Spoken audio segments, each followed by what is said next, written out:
And with that, I'm going to get started.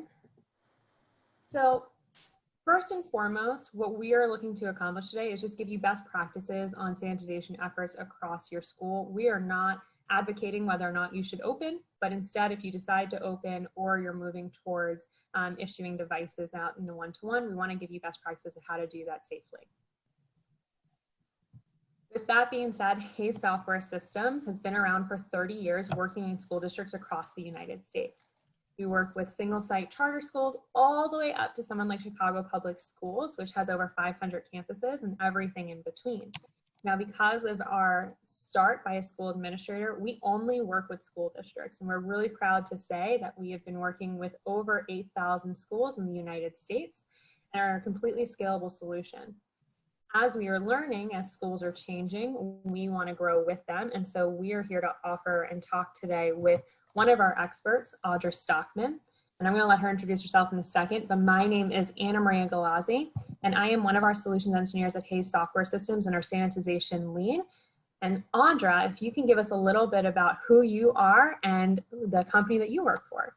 Absolutely. My name is Audra Stockman. I'm the Vice President of Operations for Exclusive Janitorial Services. Very excited to be on with you today. Awesome. Some of what we do, you know, myself as well as my team, we have accreditations from Johns Hopkins, ISSA, OSHA, Spartan certifications. Exclusive itself has about 30,000 employees throughout our company. We do specialize in using EPA approved products. We are green certified, which is, you know, extremely important, especially in the K-12 setting, as well as hospitals. And a lot of hotels are starting to transition to that as well. We stay within the CDC recommended guidelines. That's very important. So we complete tasks with efficiency. But we've provided services, sanitization as well as disinfecting services to hospitals, different levels of hospitality, large convention centers, as well as now the K-12, some of the districts we've been able to service working with Hayes. But we want to make sure that, you know, we do things that meet and exceed industry standards. Awesome. You know, we're going to really focus on that today with meeting and exceeding industry standard. But before we go into our conversation, we want to make sure everyone can follow along. And you're going to be throwing out words that when you first threw them out at me, threw me for a loop. So I want to start by kind of giving some definitions and some things that we're going to be talking about. So we have a few words on here. Can we start with the electrostatic sprayer, how you guys use that, what it is, and then kind of go from there? Absolutely. So the electric static sprayer, we're able to have an electric charge to the chemical, the disinfectant chemical that is inside of that machine. And what that does, to simplify it, right, because I'm not going to bore everybody with physics, but what it does is it has the same component if you were to take a balloon, rub it in your hair and stick it to a wall.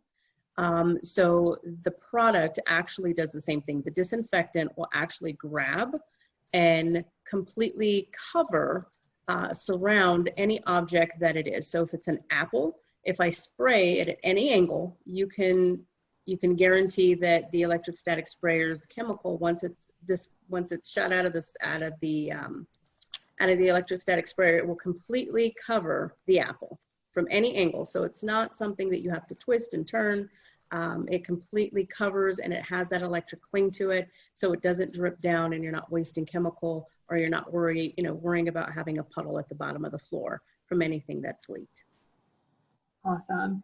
And we're going to talk a lot in the first 2 minutes about the air compressors. And I had the misconception that it'd be like that little can that you get from Staples to spray things down. When you talk about an air compressor, what exactly are you talking about? I'm talking about a large air compressor that you would find at Home Depot that you fill tires up with. It's the larger air compressors that would normally fill a tire, you know, or anything like that up. You need high pressed air. Awesome. And let's kind of go into that cross-stitch pattern versus using a microfiber cloth, and then what type of PPE you guys are using as you're going through this, and what exactly PPE does. Okay. Cross-stitch pattern, you're going to utilize that with an electric static sprayer. You know, a lot of people have different things that they do. we want to guarantee, and it's very hard, right? I want to say full saturation, but when you think of saturation, you think of it going through something. So we want to make sure that we're able to cover an area to its completion, which is why we use a cross stitch pattern, and that's just an up and down and side to side pattern. That is in use with the electric static sprayer. We use an electric static sprayer when we are doing a touchless type of cleaning, disinfecting, or sanitizing process. A microfiber cloth is used in a touch type of cleaning, disinfecting, or sanitizing process. So we'll talk more about when that's used and how we use it. PPE, I can't say enough how important it is to have. It's extremely important. Reasons, we'll talk about what our, how it was for us when we were doing the device cleaning. Working with the compressed air, you can imagine the level of debris that might be coming out of anything.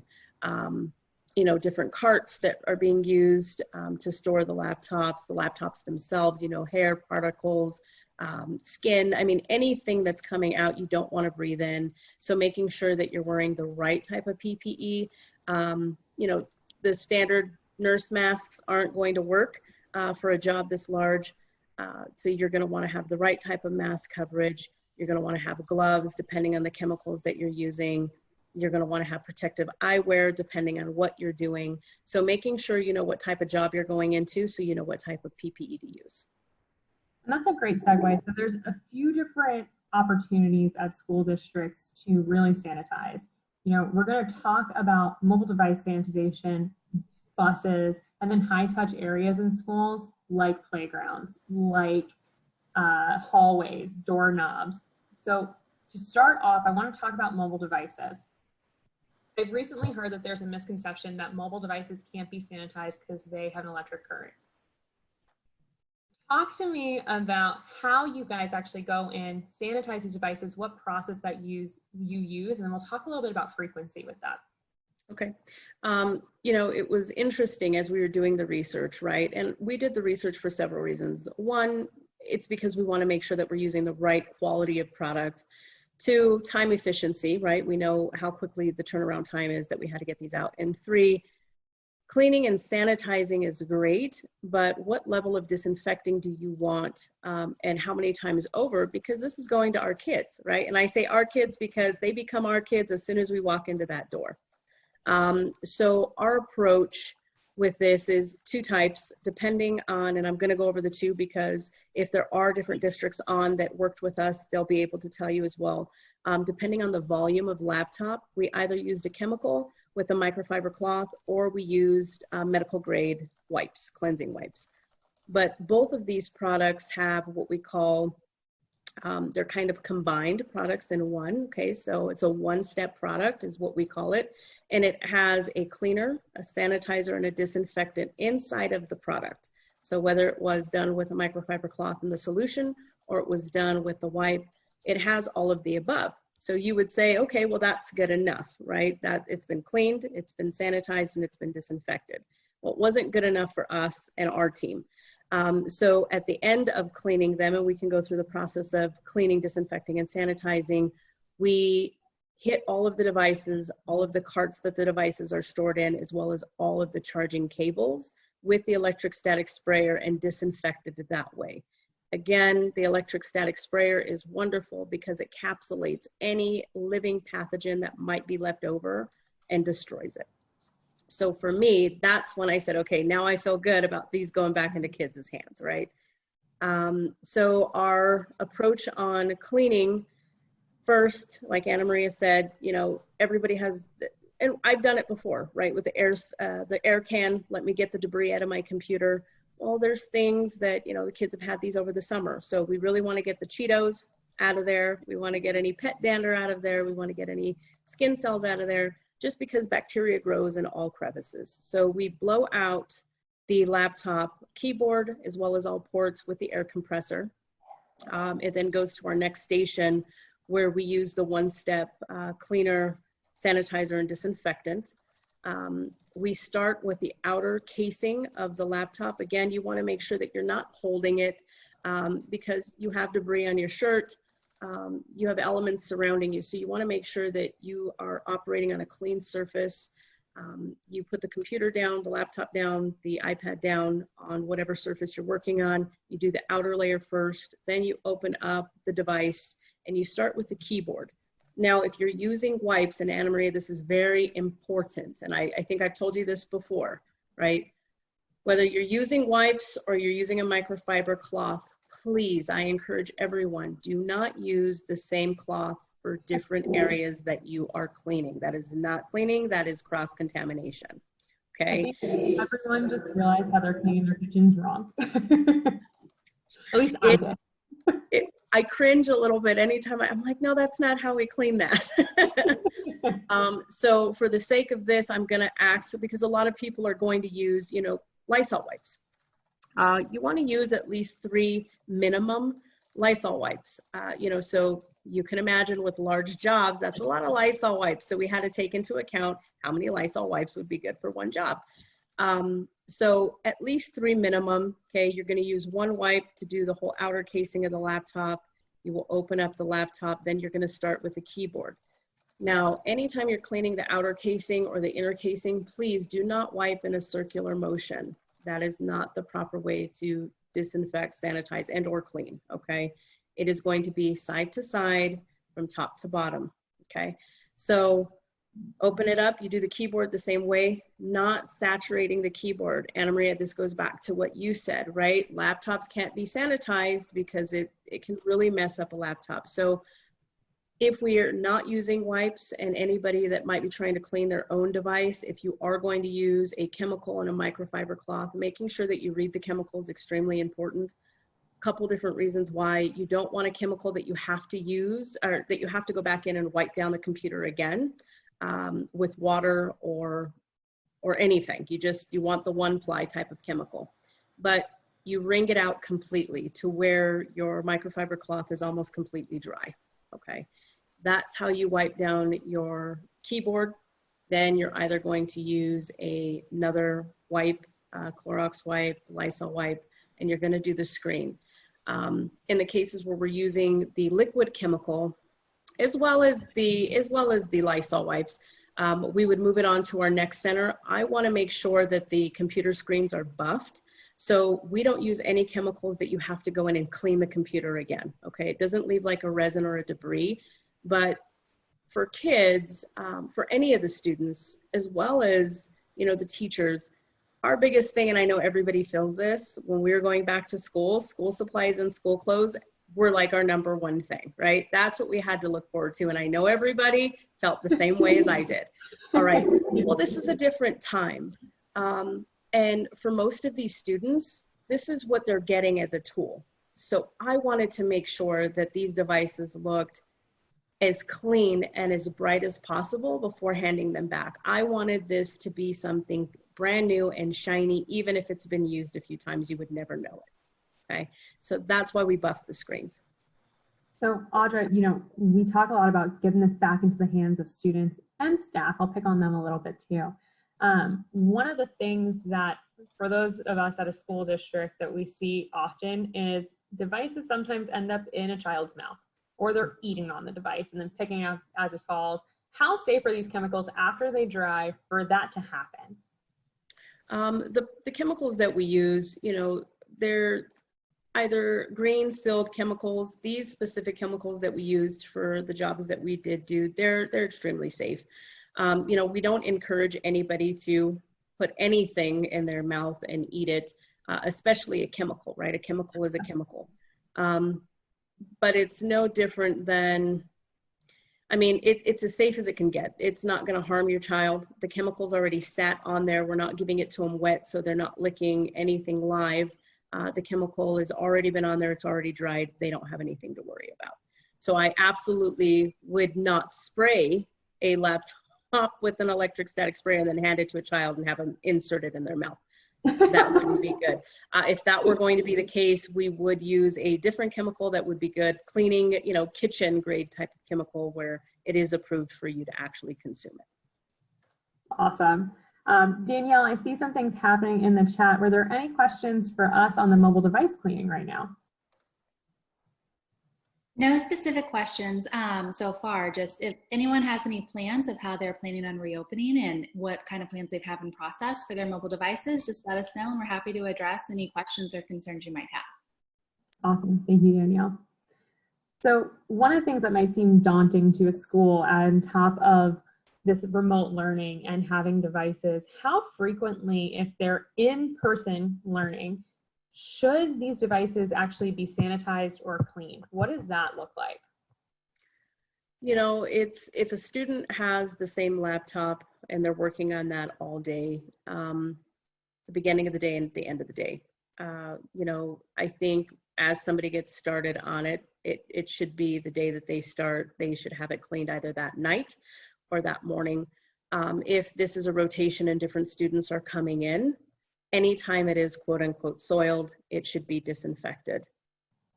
So after every use, if multiple students are using, and if it's one student that's doing the learning from school, but that's solely their device, then it can be cleaned that night. Awesome. You know, you mentioned something that I always hear as a misconception. How long does sanitization last? Oh, that's a good question. Well, think of it this way, right? There's not a problem-solving chemical out there. So I can simply clean a device or clean any type of surface. And if somebody comes up behind me and sneezes or coughs or puts their hands down, I mean, I don't know if they've been washed. If they haven't, that area is no longer clean. So for somebody looking in to have a service done, normally what we tell people is every 24 hours is safe. It's the safest that it's going to get. You know, if you're looking for school disinfecting, you should be disinfecting every 24 hours. If they're high touch areas, every time that it is soiled, every time that somebody has touched it, you know, handrails, doorknobs, light switches, you should have somebody coming around and wiping those down and have a schedule for the wipe down. Awesome. That kind of leads me into the buses. So I know as a kid, I was so excited to get on the bus and go to school. I felt independent. Now parents are panicking a little bit because these buses can be breeding grounds. So Yes. what type of frequency are you suggesting for bus sanitization? Well, you know, you should have two steps with bus sanitization. You should have the ongoing cleaning that the staff should be providing if the school does have a staff to frequently wipe down and do the sanitization if they have a chemical. Again, there are many cleaning, sanitizing chemicals out there that are an all-in-one. And just to break that down, Anna Marie, maybe that's something we should talk about briefly, is the difference, right, between cleaning, sanitizing, and disinfecting. Is sanitizing disinfecting? It's not. So cleaning, it's just the removal of soil, okay? So any dirt and grease. So you always want to make sure that you clean a surface so that way you can apply a sanitizer and not break the barrier, or a disinfectant and not break the barrier in the event that the dirt and grease get wiped off after that stuff has been applied. There is a legally defined difference between sanitizing and disinfecting. Sanitizing cleans, it kills 99.9% of bacteria, okay? So legally, what that's considered is a 3-log reduction, meaning there might be a little bacteria left behind and there might not be. Sanitizing is efficient, and I'm going to put the staple on there because it's important, for household use only, okay? So like food prep areas, kitchen counters, bathroom surfaces, things like that, that's when we can sanitize and say, okay, I feel safe, I'm gonna walk away.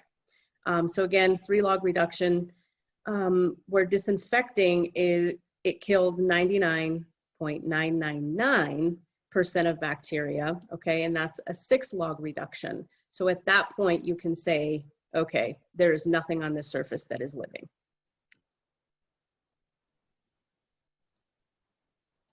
I think we lost Audra's audio.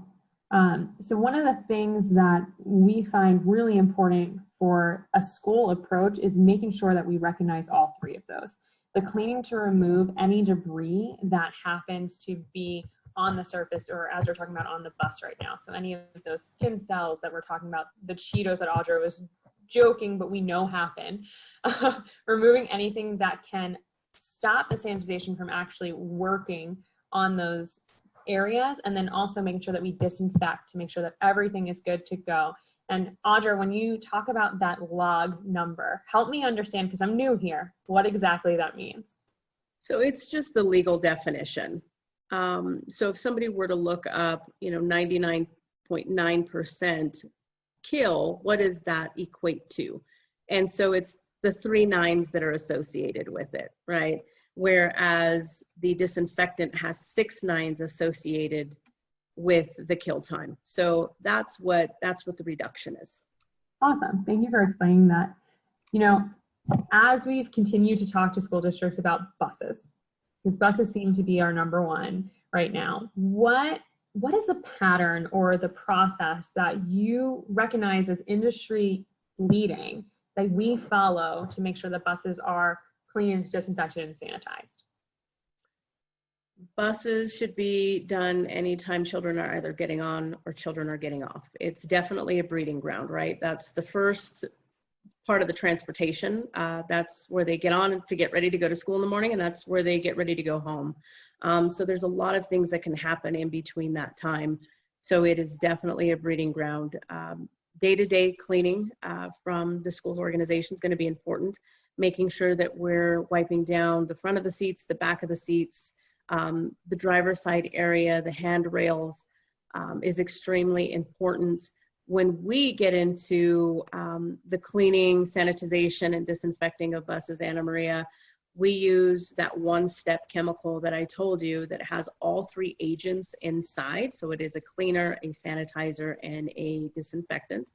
And we do a touchless system, meaning we will just go in and utilize the electrostatic sprayer because, again, it completely wraps around any object that you are spraying, and it encapsulates any pathogens that are on there and immediately kills. So again, don't want to bore you with physics, but making sure that if people are using the electric static sprayer, that your micron level is set the right way. In this case, we use a 40 micron to spray the disinfectant.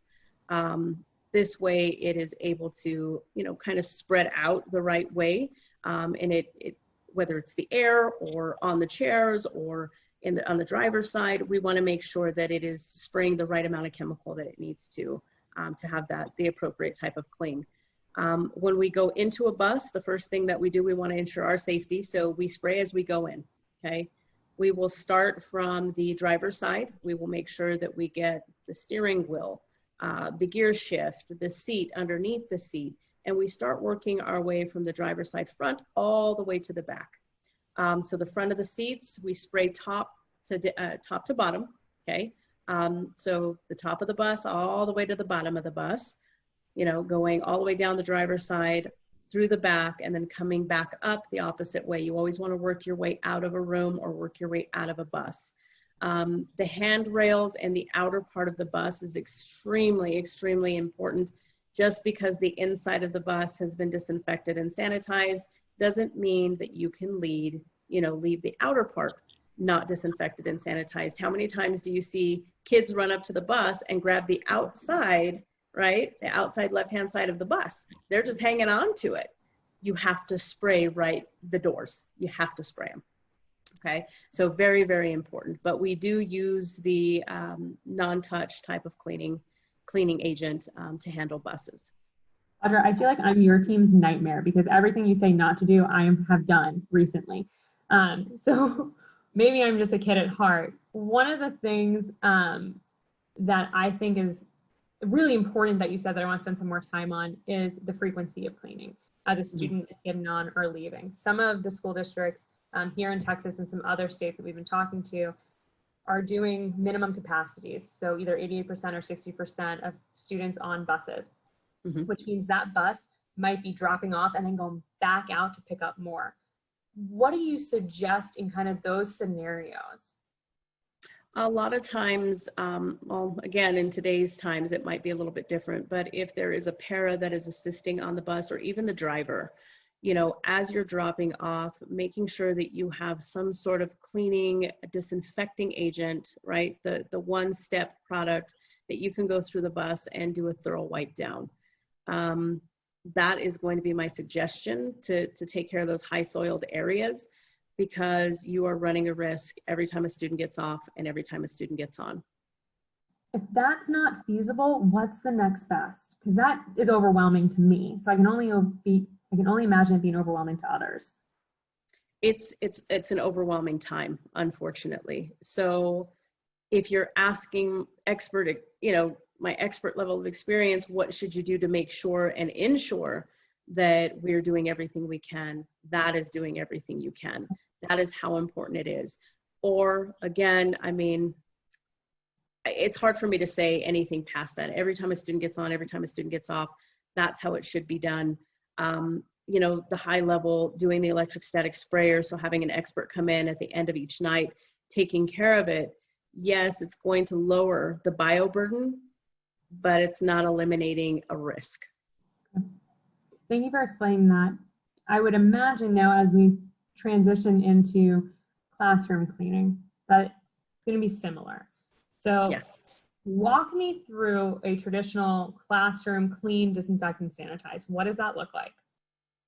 A classroom clean, again, normally we try and utilize the all-in-one chemical to do the standard wipe down. And the reason why is I want to make sure that we are overly disinfecting if possible, right? We want to make sure our kiddos are safe. So we go in with a cleaning agent. There are certain areas that we will use the touch type of cleaning, sanitization, and disinfecting, such as on desks, chairs. Okay, and again, we don't use the same rag for the tabletops, the table legs. We don't use the same type of microfiber cloths for the chair handles. The back of the chair is done with one cloth and the legs of the chairs are done with another. So we will wipe down high touch surfaces. We'll make sure that we clean them. We'll make sure that they are sanitized. And then we electrostatic spray the entire room. So that's what's great about the electrostatic sprayer. I mean, you can do curtains with it, you can do carpet with it. It doesn't matter, walls. We know that when we leave that room, it has been completely disinfected and safe for somebody to come in. You know, there are a lot of things in classrooms. I remember one of my favorite classrooms in school had a couch on top of all of the books that we had, carpet. Is it all safe on that kind of soft material as well? It is, it is. So again, depending on your chemical, right? The electrostatic sprayer is just an electric charge, charging your chemical. So making sure that you understand the chemicals that you're using, because if you put the wrong kind of chemical in there, absolutely, it can harm a surface. If you're not spraying, 2 feet away and you're saturating a couch, that's probably not the best thing for the material. So making sure that you know how to apply a chemical is very, very important. Making sure that you know what type of chemicals to use. I'm grateful that we have a chemical specialist that works with us and for us. So he helps us in our purchase of chemicals, what's safe, what's not safe. If somebody eats it, are they going to be okay? What's not going to damage furniture? Because a lot of the areas, I mean, you can imagine hotels, right?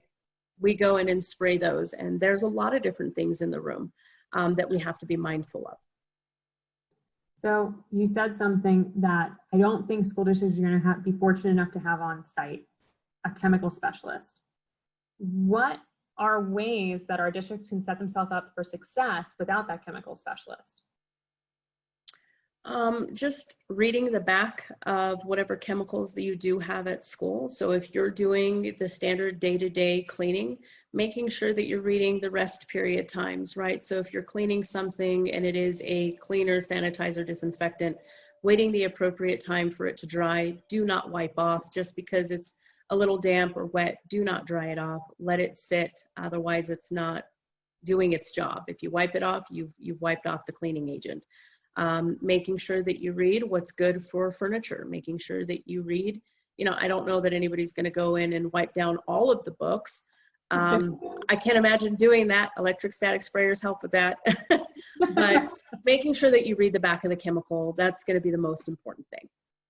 Yeah, and you mentioned the books. We just did a physical inventory of 90,000 books. I'm not touching all of those, right? Especially not there you Santa. go. That There you go. is going to save time. So Common sense, high touch areas. We immediately think doorknobs. We immediately think handrails, restrooms, hallways. Help me kind of understand, how often should we be wiping these things down? What does that look like? Are there any areas that I just mentioned that need more attention, or maybe areas I didn't mention that we should be focused on? Yeah. Soap dispensers. That's the first thing that you touch when you come out of it should be the restroom, right? The soap dispenser, and then you touch the handles to the faucet, and then you shut off the faucet, and then you go and depends on what type of paper towel dispenser you have. Is it the type that you push down? Is it electronic? So there's so many different things that you touch. Everything is equally important. Bathroom doors, from the sides of the door to the handle of the door to the lock, toilets, everything. It's so funny, before all of this happened, we cleaned to a high level, right? I never want to say that we weren't clean to the highest level. We did, but there's so many new things that we pay attention to now.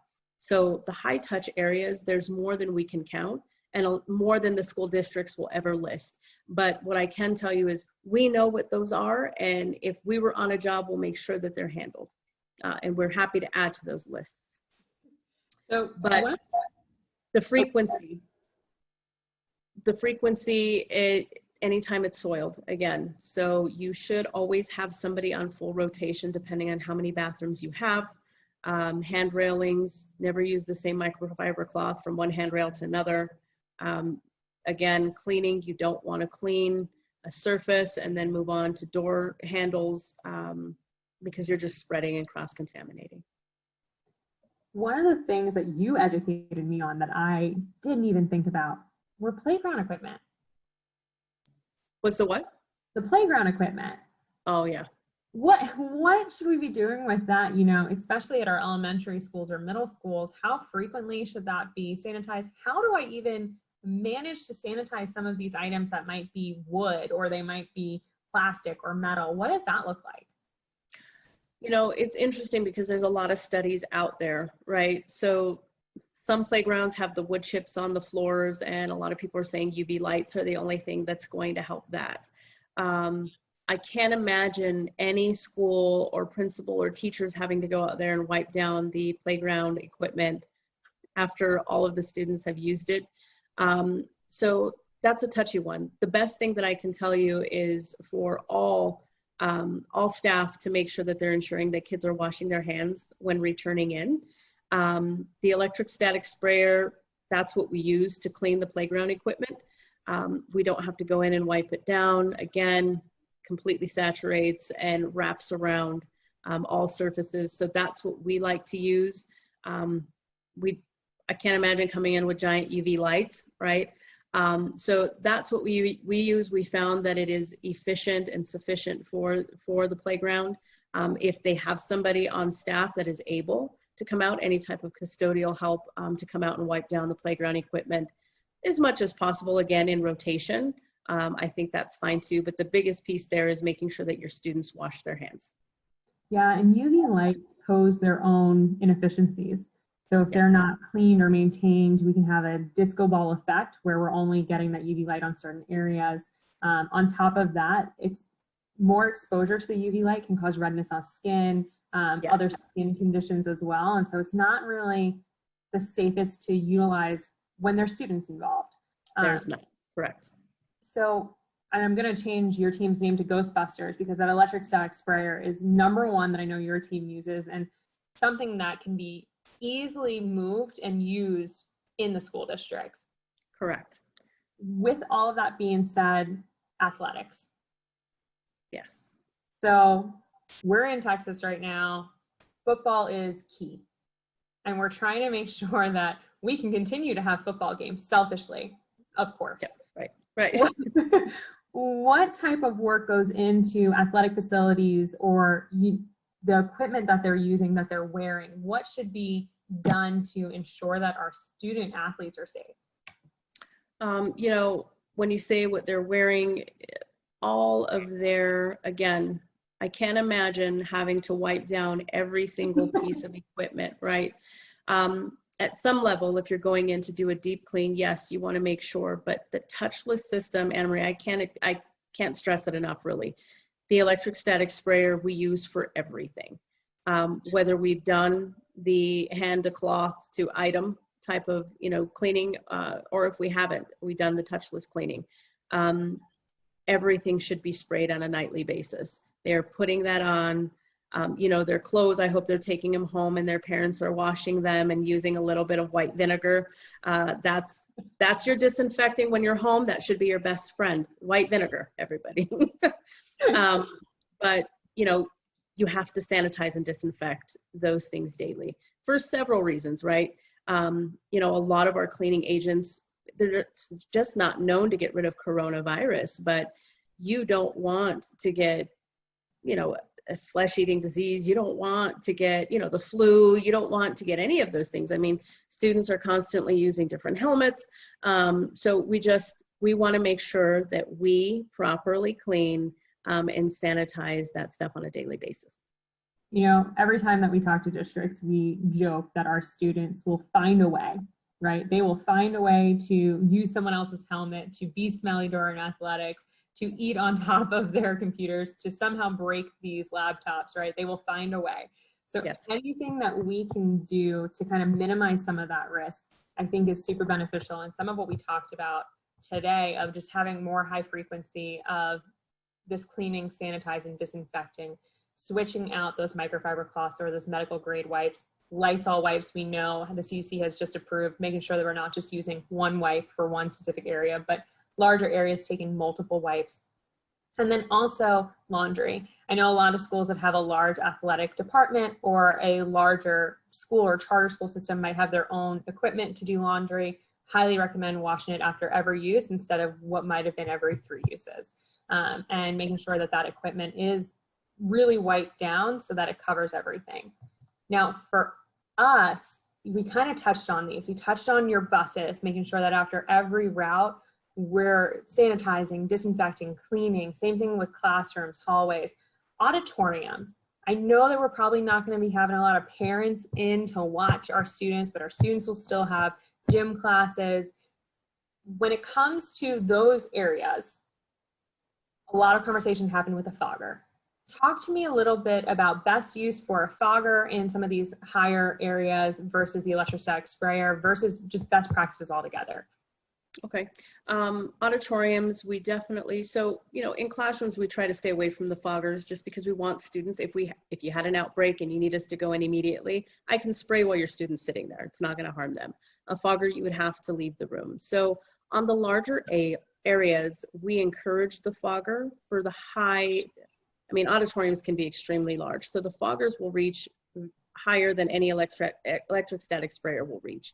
So we encourage that for the upper areas only. We'll go ahead and put on the fogger, we'll release the chemical, we'll allow the proper dwell time. So if that's 10 minutes, we'll allow that. Then we go back into the auditorium. Our backpack electric static sprayers, and we look like the Ghostbusters. We love our backpacks. They reach 12 to 13 feet. So we will use those for some of the upper areas as well. And then we have our handhelds that we use for the eye level areas and the lower areas. But that's the only time really that we encourage using foggers, just because it's a mist, right? It's a wet mist. It goes up, it falls down, where an electric static sprayer, it goes on and it clings. So I don't think anybody is going to be on the ceilings, in the auditoriums, but you never know. We still want to make sure that the walls are safe, right? So that's why we do it, because this is airborne. We want to make sure that we're able to hit any areas that are possibly contaminated.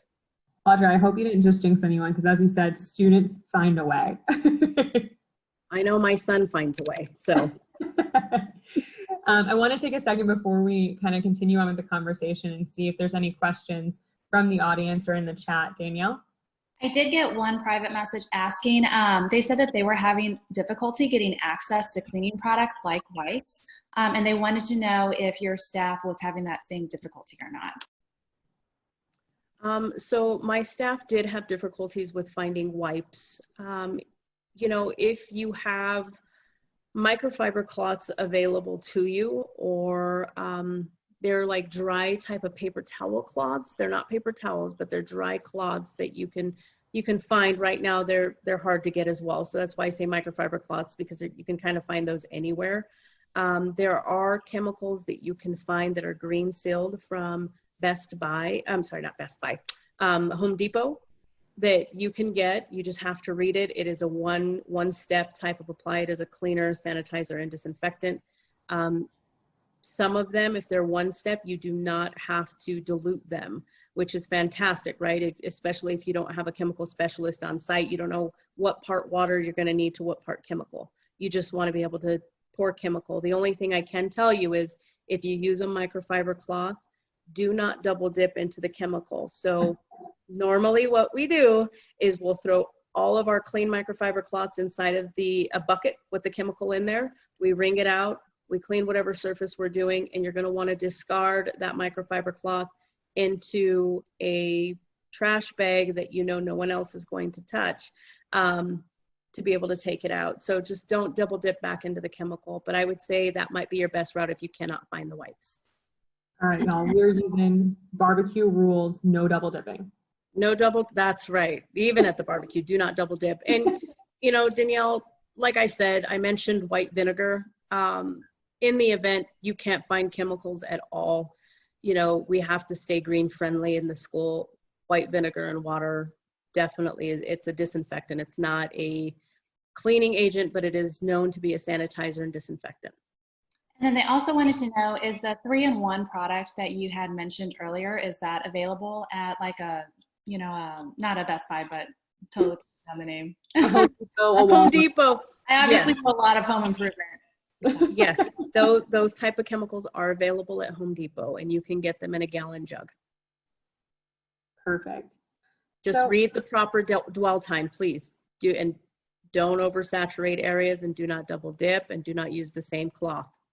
Other than that, I feel comfortable with you using the chemical.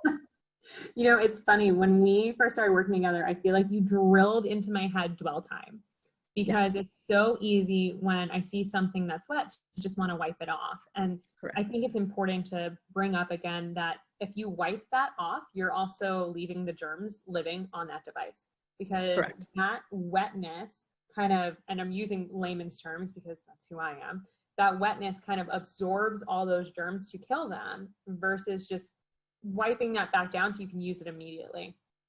I am so guilty of that. And so now knowing that I'm not killing anything when I do that has definitely helped me to be more patient, which not a strong suit. I know at districts, it's really hard to be patient too when you have so many students and staff that are relying. You just kind of want to get through it and move on as quickly and efficiently as possible. So leaving it in that dwell time will allow you to work on something else as it's still drying.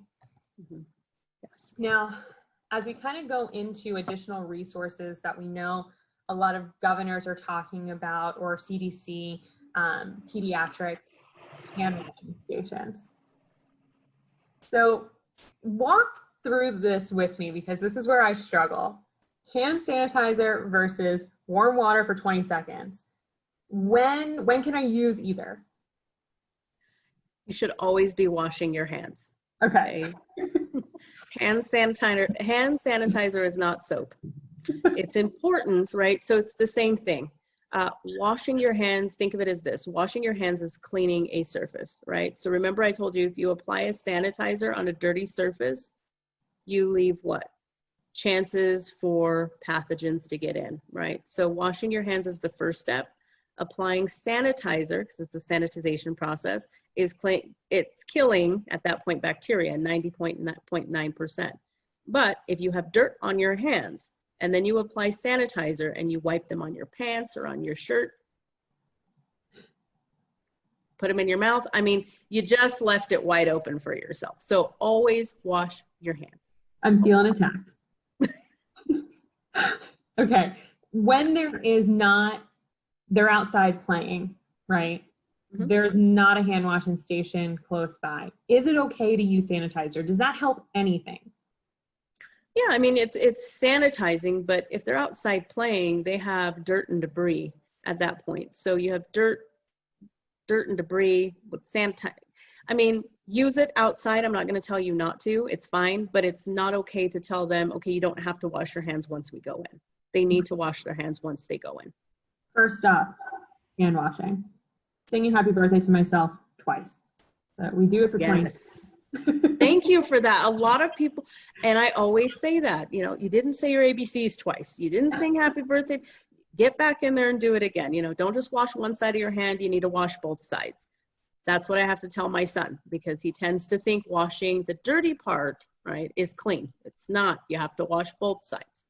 You know, and as we're joking about this, signage definitely helps, right? Having where we're showing students how to wash their hands, how to go Yes. maybe to the elbow, so that we're not just getting the actual fingers, right? Right. And pick on little boys just only getting what they touched. Some of the signage that we've seen that's been really successful is having happy birthday on there twice, Yes. showing how they do this. For your high schools, maybe it's your fight song that they know, and making sure that that fight song's on there for how long it is. I went to East Carolina University. As I wash my hands, I sing our fight song. It is about 45 seconds. It gets me in there longer. These are critical things that might not be easy to switch people's mindset, but if we have fun with it too, it makes it a little less scary at schools. So we're talking about signage that you guys can put up. You know, one of the things that we've been talking to schools about is maybe having a sign that says stay this far apart and has a picture of a cow, or has a picture of a zebra, or some type of animal that makes it more fun, makes it less scary. That's the other piece too, is we're going back inside of schools, trying to ease into this and making it still educational versus just this fear that I'm gonna get sick. And so maybe it's using your mascot, or having literary books, right? To kind of set, okay, you're 7 books apart, and having that type of conversation, that signage that's up, so that it becomes easier to understand for our younger kids, but also more fun, and maybe something the high schoolers can even pick on, that lightning rod effect. Now, with one-to-one, I really want to talk about distributing safely. So not only are we wanting to keep students safe, but we're also wanting to keep your staff safe. And distributing devices out to staff or students also becomes an issue for those who are going to come in contact with the thousands of students or the hundreds of students and staff that you have. So what we highly recommend, besides just sanitizing your devices, cleaning, disinfecting them, is also doing what we call a no-touch distribution. So being able to scan an ID that's barcoded into a system that will pull up that student or that staff's name, then scanning the device, and being able to just hand it over to that person, whether they're in their car and you're doing a soft pass over, or they're coming up to you with full PPE so that you guys are both protected, and ensuring that these devices are getting to who they need to safely. When we also talk about sanitizing the mobile devices, we're not only talking about that actual Chromebook, laptop, iPad. The case is another piece that needs to be sanitized. The cords, those I feel like are dirtier than anything because they're mainly on the floor. And then it's anything that goes along with that mobile device. It could be a mouse. It could be any type of USB ports, USC ports, things that they have that they're connecting to, webcams. So if you guys are giving out webcams or hotspots, those are also part of those mobile devices that we want to make sure are sanitized and distributed safely. With that distribution, you also want to know what you have and how is it currently being used.